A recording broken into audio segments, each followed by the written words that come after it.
You finish the Formula 2 season. George wins the title. Yes. Lando's the runner-up, you're third, right? Yes. Yeah. They both get the nod pretty early on that a Formula 1 opportunity awaits for them. Yeah. You didn't get the nod early on. You were sort of set to go into the Formula E electric racing series, right? Yeah. How did you cope with that? So this is the thing is I knew I was racing these guys. I was at the time I was actually second, fighting with George for the final race of the championship. But I had a disastrous last race and stalled twice. But we'll forget that bit. You can smile about it now. We can smile about it now, exactly.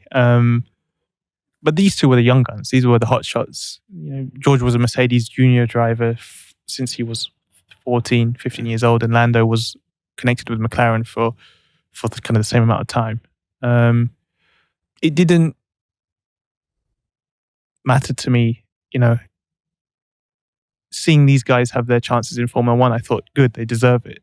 They are good enough. On my side, it was a little bit like, I want that chance, but I'm also still looking to become a professional. And it sounds really silly to say, but if you actually take the amount of people that are a genuinely paid professional racing driver who can make a decent living, and I'm not talking about private jets flying, I'm talking about just above average wage, let's say, it's must be 300, I would say maximum, thinking about all the series around. So Formula E was when I got approached. Formula E is kind of the electric racing of Formula 1. It's the next best thing, career-wise, to do outside of Formula 1. I got approached to do Formula E, and I thought, amazing, that's great. I actually called Helmut Marko, who's the boss of the Red Bull junior program, before I signed the contract, just to say, just out of any chance, is there a seat going in F1 before I sign this Formula E contract? And he told me, no, seats are full, there's no chance. And I think at that point I was disappointed, but I thought, okay, I did go around more than just Red Bull. I did try to make sure, I did give it every chance I did. I had to see if there was a spot in Formula 1, but I knew there wasn't. So I thought, okay, Formula E it is. And my mindset was there. So, you know, I signed that contract maybe 3-4 months before the final race of the season in Formula 2. And then it came to the last race of the year, and Helmut Marko got me back again. So the guy who told me there's no space, he inquired about my simulator services. That's what he said. He said he got his PA to come over and speak to me and say, do you mind just popping into Helmut's office at the circuit? And we had a chat about simulator. He wanted to know, I was actually at the simulator Mercedes doing work for them. He wanted to know how much I got paid at Mercedes. Hope you gave them a big number. I gave him a big number. And then he said, okay, can I see it then? I was like, oh. See, what I love about this, sorry, Alex, right. I've just lied about the salary now. So what I love is you were representing yourself though as well, weren't you? I was. At the time, I did everything myself. I had no reason to have a manager as well. Just, you know, I was kind of scraping along, truthfully. I was racing race by race at that point. I remember in Formula 2, my team manager, on the Tuesday, he would call me up and tell me if I was able to race that week. And that was not because I paid a bill or anything like that. It was only because they didn't find a driver yet to fill the seat. So as long as that kept happening, I kept racing. And I had a very good start to my Formula 2 season, to the point where I was fighting in the championship. So they just took the risk and committed to keep me for the whole year. So that's my Formula 2 career. But yeah, moving on. Yeah, Helmut was kind of telling me about this simulator thing. Yeah. I had a really good race as well. I won we have 2 races in F2 every week. So I won the Saturday race and finished 3rd or 2nd in the Sunday race. And then he called me back to the room. And I thought, great, he's agreed to my terms on my simulator contract. And then I don't know what it is. I think it's just something he does occasionally. He was speaking about this contract the whole time. Okay, well, this is too much. Okay. sensible number. Didn't give him the contract. Yeah, Mercedes good. contract. Told him it was can't be doing that. No, it's illegal. He as I was kind of walking out the door, he was like, "By the way, what's your position with your contract, with your Formula E contract? Can you get out?" And I did make sure. The one thing I did make sure in my Formula E contract was to have a clause in it that if I had a Formula 1 offer, I was good to go. And I said, "Well, that's the way it is." And he said, "Okay, let me get back to you." And then within 24 hours, it was almost pretty much all done. He called me literally 24 hours time, said, "Okay, good to go. We're going to make the press announcement in about an hour." And I was a Formula 1 driver. Wow.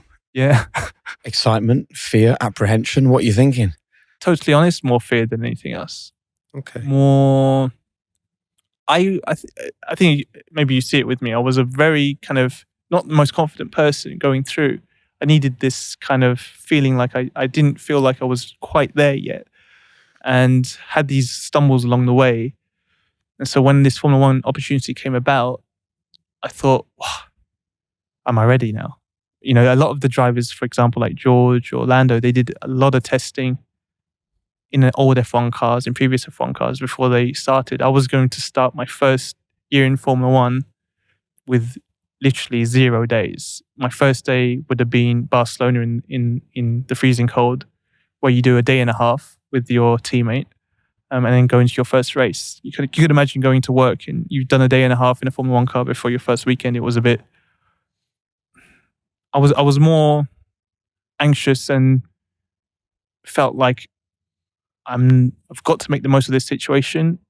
I haven't been dealt the best cards for this opportunity, but it's Formula 1. I've got to take it. So, what was the fear? What were you fearful of? Formula 1 is so cutthroat. It's your only moment, so you can't mess up. There's drivers who take a bit too long in the championship to get going. A good example is this year. You've had a driver in a team who did about 7 or 8 races and then got given the boot. So you just got to be on it. And as a rookie, you're doing so little days in a testing program. I think that was my fear. It was just, can I get up to speed quick enough? I did have that self-belief that I would be quick enough, but did I have the time to get there? That was tricky. I'm interested, Alex, in the parallels that you said when you were going through that difficult time where you almost needed to win as opposed to wanting to. Yes. And it sounds like that was showing up again here. So what did you learn from that first experience to help you this time? So when I got into Formula 1, it was slightly different because it was... it's my dream. I'm getting into a position now where dream is starting to become reality. There was this need for sure. I felt like I needed to belong, or I needed to do this and to do that to get into Formula 1. Now that was in it, it was just trying to survive a little bit to begin with. When that happened, you'd obviously had a period where you thought, I'm going to get a drive in Formula 1. Yes. Was it like, I've made it, I've done it, I can relax now? Or not at all? No, I think it was the most stressful point. The most stressful point for me was the in-between part. It was I've been announced as a Formula 1 driver, and now I've got 4 or 5 months, well, actually no, maybe less. It's about 3 months before the first test, and I can't drive the car because there is all these limited practice limitations that you have. You can't test, so you just have 3 months to think about what it must feel like to drive a Formula 1 car. And so there was this huge build up. I remember arriving to the first test. It was, as I said, Barcelona. Nervous, of course, but excited to drive this Formula 1 car. I come out the pit lane. I do 3 corners and I spin and I put it into the gravel trap. And I remember I was like, oh God, okay. I've spun before, no big deal. But then you come in to the garage, there's like a medical car to take you in. I didn't hit the wall, just a medical car to take you back to the pit box. And there's like 20 cameras just waiting for you. And I was like, wow, this is F1.